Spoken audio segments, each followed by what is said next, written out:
সুপ্রিয় দর্শক, আসসালামু আলাইকুম। দেশ ও দেশের বাইরে থেকে যেখান থেকে আমার এই অনুষ্ঠান প্রতিনিয়ত দেখে থাকেন, কৃষি কথা ইউটিউব চ্যানেল থেকে তাদেরকে জানাই আন্তরিক শুভেচ্ছা, অভিনন্দন। শুরু করছি আজকের প্রতিবেদন, সঙ্গে আছে আমি এরশাদ হোসাইন। প্রিয় দর্শক, আজ আমি আপনাদেরকে নিয়ে আসছি জয়পুরহাট জেলা পাঁচবিবি উপজেলা রামনগর গ্রামে। এখানে এক ভাই, উনি হাঁস পালন করে ব্যাপক সফলতা অর্জন করেছেন বলে মনে করছেন সেই ভাই।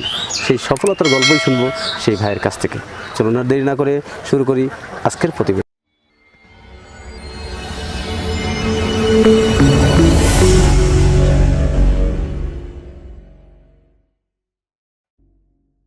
আমার সামনে যিনি দাঁড়িয়ে আছেন এবং এই যে আবদ্ধ অবস্থায় পুকুরে যে হাঁসগুলো দেখছেন, তিনি হাঁসের মালিক। এখানে হাঁস পালন করছে বেইজিং এবং ক্যাম্বেল হাঁসের সমন্বয়ে তিনি খামারটি করে তুলছেন। কিভাবে এই খামারে আসলেন এবং কেনই বা তিনি খামারে আসলেন, সেই কথাগুলোই শুনবো সেই খামারের কাছ থেকে। আসসালামু আলাইকুম। ওয়ালাইকুম আসসালাম। ভালো আছেন ভাই? আলহামদুলিল্লাহ। আপনার নাম কি? আমার নাম মোহাম্মদ জয়নুল আবেদিন। জয়নুল আবেদিন। আপনার গ্রামের বাড়িটা কোথায়? গ্রামের বাড়ি আমার রসুলপুর ইউনিয়ন রামনগর গ্রামে। রামনগর গ্রামে। এটা কোন জেলার মধ্যে অবস্থিত? জয়পুরহাট জেলা পাঁচবিবি উপজেলা আর কি। আপনার এই যে এখানে কি কি জাতের হাঁস আছে? এখানে মূলত দেখতে পাচ্ছেন, এখানে আমি যে প্রথম হাঁসটা উঠাইছি, এটা হলো বেইজিং হাঁস আর হলো ক্যাম্বেল হাঁস। এই দুটি হাঁসের সম্মিলিত এই খামারটি তৈরি। এই হাঁসগুলো আমি তো দেখছি আপনি আবদ্ধ অবস্থায় লালন পালন করেন। জি, আমি আবদ্ধ অবস্থায় এই হাঁসটি লালন পালন করতেছি। আপনি তো বেইজিং এবং ক্যাম্বেল হাঁসের সমন্বয়ে খামারটি গড়ে তুলছেন, ঠিক আছে? তো আপনি যে খামারেটা আসলেন, জি, কিভাবে খামারে আসলেন? একটা তো হয়ে থাকে। খামারে আসছি মূলত আমি ইউটিউবে দেখে অনেক হেল্প নিয়েছি, ইউটিউবে থেকে দেখে আমার হাঁস পালার ইচ্ছে হলো। তারপরে সর্বপ্রথম আমি অল্প কিছু সংখ্যক হাঁস আমি প্রথমে নিয়ে এসে দেখতেছি হাঁসে লাভবান আমি হচ্ছি। সেক্ষেত্রে নেক্সট টাইমে আমি পরবর্তীতে আবার বেইজিং এবং ক্যাম্বেল হাঁস সম্মিলিত বেশি নিয়ে আসছি। আপনি তো এই বেইজিং এবং ক্যাম্বেল হাঁসের সমন্বয়ে খামারটি গড়ে তুলছেন। আপনার হাঁস পালন করার অভিজ্ঞতা কতদিনকার? আমার হাঁস পালার অভিজ্ঞতা 2 বছর। 2 বছর। জি। সর্বপ্রথম আপনি কতগুলো হাঁস দিয়ে খামার? সর্বপ্রথম আমি খামারটা উদ্বোধন করছি 300 হাঁস। 300 হাঁস দিয়ে। জি। এখন আপনার খামারে কতগুলো হাঁস? এখন বর্তমানে আমার খামারে হাঁস আছে 2000 মোট। 2000। কতগুলো ক্যাম্বেল আর কতগুলো বেইজিং আছে? আমার এখানে বেইজিং হাঁস আছে 500 আর ক্যাম্বেল হাঁস আছে 1500। জি। আপনি শুরু থেকে আবদ্ধ অবস্থা পালন করতেন না এই অবস্থা আবদ্ধ অবস্থা? আমি প্রথমে শুরু থেকে আবদ্ধ অবস্থায় হাঁসটা পালন করি আর কি। আবদ্ধ অবস্থা হাঁস পালন কি লাভবান হওয়া যায়? আমি এ পর্যন্ত প্রথমে যে 300 হাঁস নিয়ে আসছিলাম, সেক্ষেত্রে আবদ্ধ অবস্থায় আমি হাঁস পালন করে 300 হাঁসে লাভবান হয়েছে। এই হওয়ার কারণে আগামী পরবর্তীতে আবার এই উদ্যোগ নিয়ে তখন 2000 হাঁস আবার শুরু করছেন আর কি। জি। প্রিয় দর্শক, আবদ্ধ অবস্থায় হাঁস পালন করেও লাভবান হওয়া যায়। আমাদের এই খামারি ভাই বললেন তিনি সর্বপ্রথম 300 হাঁস দিয়ে খামারটি করে তুলছেন। আমি জানবো সেই কথাগুলোই তিনি আবদ্ধ অবস্থায় কীভাবে হাঁস পালন করে লাভবান হতে পারছেন। আচ্ছা, আবদ্ধ অবস্থায় অনেক ভিডিও তৈরি করছি এবং সেই ভিডিওগুলি আমার চ্যানেলে দেওয়া আপলোড করা আছে। অনেক মানুষই আবদ্ধ অবস্থায় হাঁস পালন করে লাভবান হতে পারেন না, কিন্তু আপনি কিভাবে আবদ্ধ অবস্থায় হাঁস পালন করে লাভবান হতে পারছেন? আমি আবদ্ধ অবস্থায় লাভবান হয়েছি। হাঁসের যে আমি এখানে হাঁস পাড়তেছি আবদ্ধ অবস্থায়, বাইরে খুব কম ছাড়ি। আমি খাবারটা মূলত বাইরে যে অন্যান্য ফিড ধান এগুলো আমি মূলত কিনে কম খাওয়াই, কিন্তু আমি খাবারটা মূলত নিজে তৈরি করে খাওয়াই।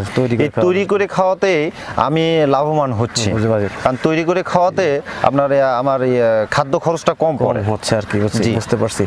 আপনার এই যে হাঁসের যে তৈরি করে খাবারটা আপনি খাওয়াচ্ছেন, কি কি সমন্বয়ে খাবারটি তৈরি করতেছেন আপনি? এখানে খাবার করছে হয়তো গমের গুঁড়া, খুদের গুঁড়া, তারপরে হলো আপনার যে চালের গুঁড়া, তারপরে ভুট্টার গুঁড়া, এই সমস্ত খাবারে মিশ্রণ কিন্তু একটা খাবার তৈরি। গমের গুঁড়া, চালের গুঁড়া, ভুট্টার গুঁড়া এগুলা দিয়ে একটা খাবার তৈরি করি, ইত্যাদি সংস্করণে।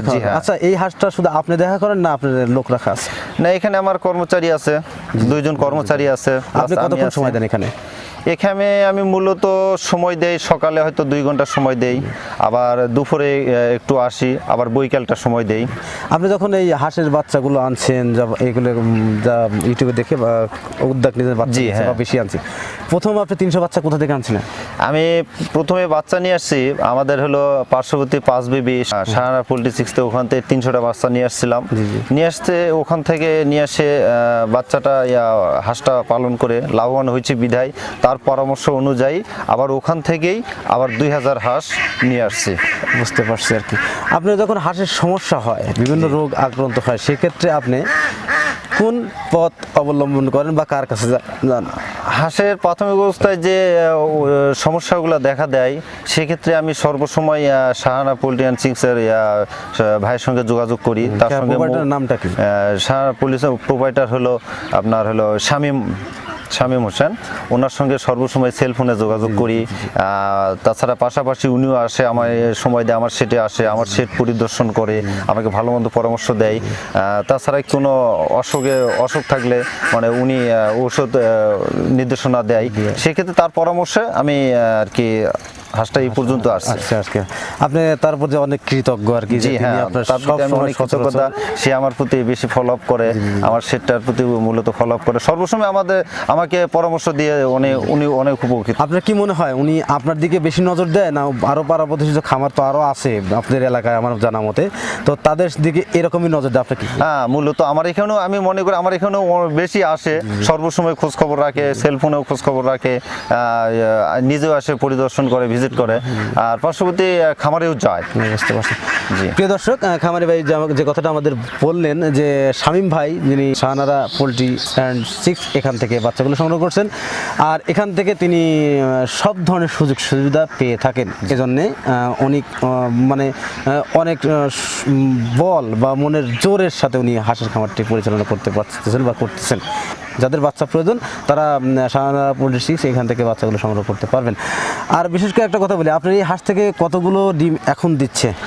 বর্তমানে আমি যে এখানে দেখতেছেন যে বেজিং হাঁসটা, বেজিং হাঁসে ডিম পাচ্ছি, আমার বেজিং হাঁস আছে 500টা, আমি প্রতিদিন ডিম পাচ্ছি 370, 80, 400, 350 এইরকম ডিম পাচ্ছি, মানে 350 থেকে 400 এইরকম ডিম প্রতিদিন পাচ্ছি। ক্যাম্বেল 1500 হাঁস থেকে কত ডিম? আর ক্যাম্বেল যে 1500 হাঁসটা আছে সেখান থেকে হাঁসের সংখ্যা আছে, সেখান থেকে ডিম পাচ্ছি 800, 850, 900। এত কম কেন হঠাৎ করে আর কি? 1500 হাঁস থেকে 800 ডিম তো কমই। এখানে কিছু হাঁসের সংখ্যা আছে, হাঁসের সংখ্যা সহ 1500 হাঁস। কেন হাঁসা দিচ্ছেন আপনি? হাঁসা দিচ্ছি আমি মূলত এখানে হাঁসটা খামারটা করছি আমার এখানে যে আপনার হ্যাচারিতে ডিম দেওয়ার জন্য। আমার এই যে হাঁসের ডিমটা দিচ্ছে এখান থেকে আমরা হ্যাচারিতে ডিম দেই, সেখান থেকে বাচ্চা ফুটানো। মানে আপনি হাঁসা দেওয়ার কারণটা হচ্ছে আপনি হ্যাচারিতে ডিম দেন এবং সেইখান থেকে ওই ডিম থেকে বাচ্চা হয় আর কি। সেই বাচ্চাগুলো উনি বিভিন্ন জায়গায় সেল করে থাকেন আর কি। জি হ্যাঁ। যাই হোক, এখান থেকে যে ডিম উৎপাদিত হয় আপনি টোটাল মিলিয়ে কত টাকা ডিম বিক্রি করেন প্রতিদিন? আমার পার ডে ডিম বিক্রি আসছে মোটামুটি 7,500 8,000 টাকা পার ডে ডিম বিক্রি করতেছি, দুইটা মিলে। আপনি ক্যাম্বেল হাঁসের 800 বা 900 পিস ডিম পান, এক্ষেত্রে কত টাকা ডিম বিক্রি করেন এখন? ক্যাম্বেল হাঁসটা যে 800 750 যেরকম ডিমটা পাই, এটা মোটামুটি ডিম বিক্রি হয় দেখা যাচ্ছে 90% ডিম আমি হ্যাচারিতে দিতে পারতেছি। সেক্ষেত্রে বর্তমানে ডিমের বাজার অনুযায়ী কত টাকা? 11 টাকা, 10 টাকা, 12 টাকা এরকম, মানে আপ ডাউন করে, ওঠানামা করে। 10, 11, 12 এরকম। আমি তো জানি যে ক্যাম্বেল হাঁসের ডিম আপনার 700 টাকা শো, মানে 7 টাকা পিস। আপনার ডিম কেন 10 টাকা 11 টাকা? আমার মূলত ডিমটা আমার বাজারই না, মূলত আমরা ডিমটা যেরকম করি এটা হলো শুধুমাত্র হ্যাচারির জন্য, ডিম উৎপাদন দেওয়ার জন্য আমার ডিমের। প্রিয় দর্শক, একটা কথা না বললে না, যে কথাটা জানতে পারলাম খামারির কাছ থেকে, হ্যাচিং এর ডিমের দাম কিন্তু অনেক বেশি।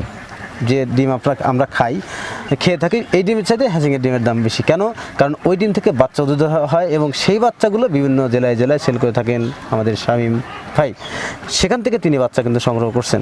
আচ্ছা, যে বাচ্চা উনি দিয়েছিল তিনি কি অরিজিনাল খাকি ক্যাম্বেল আপনাকে দিয়েছিলেন? জি, আমি অরিজিনাল খাকি ক্যাম্বেল তার কাছ থেকে পেয়েছি। আবার বেজিং কি বা বেজিংও অরিজিনালি পেয়েছি। অরিজিনাল দিয়েছিলেন আর কি। আপনার তরফ থেকে কোনো নাই আর কি, কোনো অভিযোগ নাই? না, আমার তরফ থেকে তার প্রতি কোনো অভিযোগ নাই, কারণ বরঞ্চ তার কাছে আমি অনেকটা কৃতজ্ঞ। সে সর্বদাই আমার সঙ্গে যোগাযোগ করতেছে, আমাকে পরামর্শ দিয়ে অনেক উপকৃত করছে। একতায় বলা যায় তার কারণে আমি এতদূর অগ্রসর হতে সক্ষম হয়েছি। বুঝতে পারছি।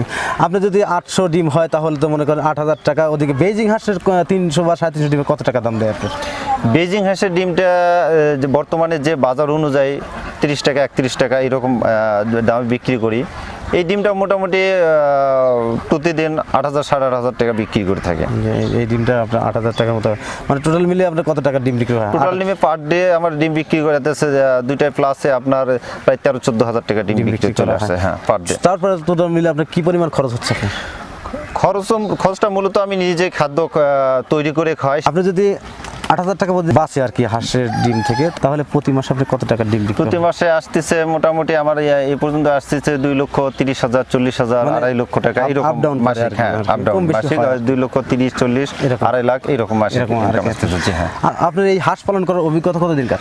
আমার হাঁস পালন করার অভিজ্ঞতা বিগত 2 বছর। 2 বছর অভিজ্ঞতা, 2 বছর। জি। এই 2 বছর তো আপনি স্বাবলম্বী হয়েছেন। 2 বছর আপনি কি হাঁস পালন করার পূর্বে কোনো প্রশিক্ষণ নেওয়া ছিল? না, আমার পূর্বে কোনো অভিজ্ঞতা ছিল না হাঁস সম্পর্কে। আমি পূর্বে কোনো হাঁস অভিজ্ঞতা ছিল না। আমি ইউটিউব থেকে মোটামুটি হেল্প পাইছি। তাছাড়া তারপরে শামীম ভাইয়ের সঙ্গে যোগাযোগ করি। শামীম ভাই আমাকে অনেক নির্দেশনা দেওয়ার পর তারপর আমি তার পরামর্শ অনুযায়ী হাঁস এই পর্যন্ত পালন করছি। আসছেন আর কি। আপনি তো হাঁস পালনের স্বাবলম্বী হয়েছেন। আর নতুন যারা খামার করে আপনার মতোই যারা, তারা যদি হাঁসের খামার করতে চায়, তারা কি স্বাবলম্বী হতে পারবে? না, আমি মনে করি আমার ব্যবসাতে আমি মনে করি যেখানে যারা নতুন যারা হাঁস পালন করতে ইচ্ছুক, আমি মনে করি হাঁসে প্রচুর লাভ আছে। হাঁস পরামর্শ নিয়ে কোনো হ্যাচারি কিংবা কোনো ডাক্তারের পরামর্শ নিয়ে যদি কেউ হাঁস পালন করে, আমি মনে করি তারা লাভবান হবে, কারণ আমি নিজে স্বাবলম্বী হয়েছি। বুঝতে পারছি। হয়েছে। প্রিয় দর্শক, আমার সামনে যে ব্যক্তিটাকে দেখছেন তিনি হাঁস খামারি, তিনি হাঁস পালন করে স্বাবলম্বী হয়েছেন। কারণ হচ্ছে হাঁস পালন করতে গেলে ওনার কথাই বুঝতে পারলাম সঠিক পরিকল্পনা, সঠিক পদক্ষেপ আপনাকে গ্রহণ করতে হবে, তাহলে হাঁস পালন করে আপনি লাভবান হতে পারবেন। এই কথাটাই আমাদের বোঝাতে চাইছেন খামারি। তার প্রচেষ্টাতে তিনি স্বাবলম্বী হয়েছেন। আপনিও চেষ্টা করেন, আপনিও স্বাবলম্বী হতে পারবেন। কেন পারবেন না? আপনিও তো মানুষ, সেও তো মানুষ, সে যেতে পারে, অবশ্যই আপনিও পারবেন। তাই হাঁসের খামার করুন, দেশ গড়ুন, এই প্রত্যাশা নিয়ে আজকের প্রতিবেদন এখানেই সমাপ্ত করছি। ভালো থাকেন, সুস্থ থাকেন, আল্লাহ হাফেজ।